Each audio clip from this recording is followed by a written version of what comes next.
Raising concerns, many people asking why he's assembling a team that seems critical of the very agencies they are tasked with overseeing, and there are other fears as well. So here to discuss this is comedian and contributor at the Daily Beast, Dean Obeidallah, and CNN political commentator Ben Ferguson. Let's just start with your article that you've written, Dean, Sure. about how what your big fear is that you see this as the most anti-Muslim administration ever. I What's think your evidence? Objectively speaking, we've never had an administration that's spewed this kind of open anti-Muslim rhetoric, starting at the top with Donald Trump, who said Islam hates us, to saying thousands of Muslims cheered on 9/11 in New Jersey. Even Giuliani said that wasn't true. But he won. I mean, he said all that. Right. We know that during the Right, he election. won. But And now he's you still building... see people who are saying things still. Oh, he's building a dream team of anti-Muslim hate there. You've got Michael Flynn, National Security Advisor, who said Islam is not a religion. I just watched the tape again last night. The idea that one of the Abrahamic faiths is not a religion, it's a political ideology, a faith practiced by thousands of Muslim Americans serving bravely in our military now, is stunning and shocking. You've got Steve Bannon from Breitbart, who gave a platform on his radio show and Breitbart.com to the most anti-Muslim bigots out there. People who are the equivalent of the Klan to our community, from Pam Geller to Frank Gaffney, to demonize us, saying Muslims shouldn't be in the government. So it's a very concerning time. And then Ben Carson, the newest one, who said a Muslim should not be president because Islam is inconsistent with the Constitution. You have this, and my fear is they turn this into policy. And that in any event, it's ginning up fear. We have a spike in hate crimes the last 2 months against Muslim Americans. It's just 2 Muslims in New York, an MTA person and a police officer. So that's my fear, that we go beyond this rhetoric, and it does more than spike in hate crimes, turns into policy. Ben, you laughed off this critique as Dean was giving it. Why? It's a lot of fear-mongering going on here with no policies that have been implemented or even advocated for that would give us any indication that any of this terrifying news that he just said is going to become anything close to reality. But the statements, fact is, the statements don't bother you? The statements that he's talking about, some of them have been taken out of context. When Flynn was talking about Islam, he's talking about radical Islam. He sees it through the perspective as being in charge, let me at least finish, with the military, of actually dealing with real Islamic extremism. And I think what you have here is you have an all-star team that's been put together to fight radical Islam, extremists, ISIS, Al-Qaeda, etc. If there's a dream team here, it's a dream team that many Americans said, look, for 8 years we tried the other idea. Let's go around the world and apologize. Let's close down Gitmo, and then people, extremists, will somehow not hate us as much. Let's pull out of Iraq and Afghanistan, and then somehow Muslim extremists will stop attacking us. It did not work for 8 years. You had the rise of ISIS, and even Obama said this week, yes, it caught him off guard because they didn't want to deal with the reality. There are extremists out there. They are doing horrible, god-awful things around the world. And so, yes, you do have a dream team of people that hate radical Islam extremists, and they're going to do a great job of going after them, and that's what the American voters said they wanted.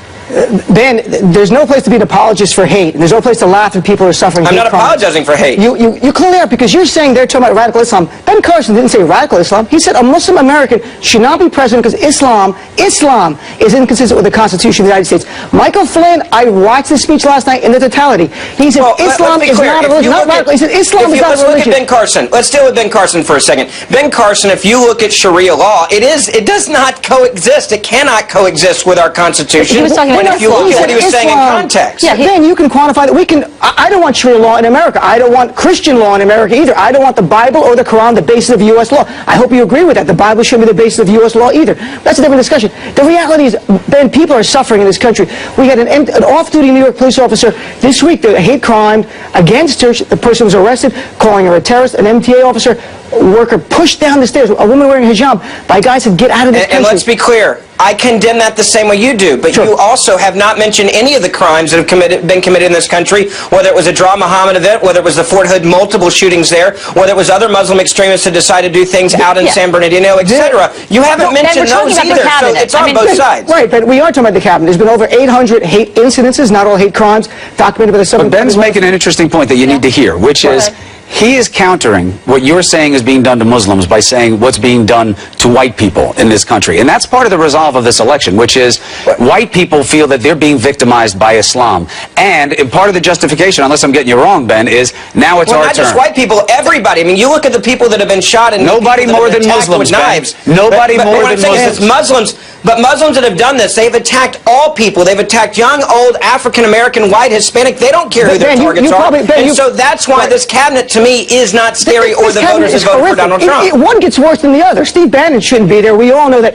Ben, the number one Give me victim, one the number policy. the number one victim of ISIS by far are Muslims. Over 95% of the victims of ISIS. We want ISIS defeated as much as everyone else does. Donald Trump's rhetoric saying Muslims are hiding terrorists in our midst. We see bombs in people's homes, which was not true. Again, a figment of his imagination. Let's be clear. So Ben, let's be shoulder to shoulder. The United States of America. The victims in the United States of America have not been 95% Muslim, and so I'll go back to the core point here.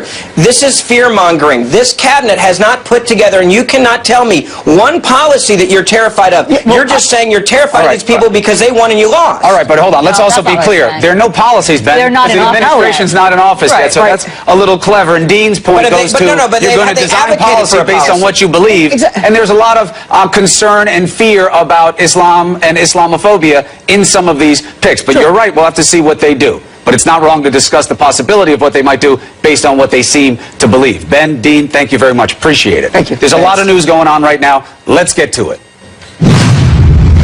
By the way, you glad I ran for president? I think so, right? Trump will stay on as executive producer of The Celebrity Apprentice. Donald Trump doesn't need this money. Why not divest from it? Rebuilding this country with American hands by American workers. Fake news can have real-world consequences. This isn't about politics. Lives are at risk.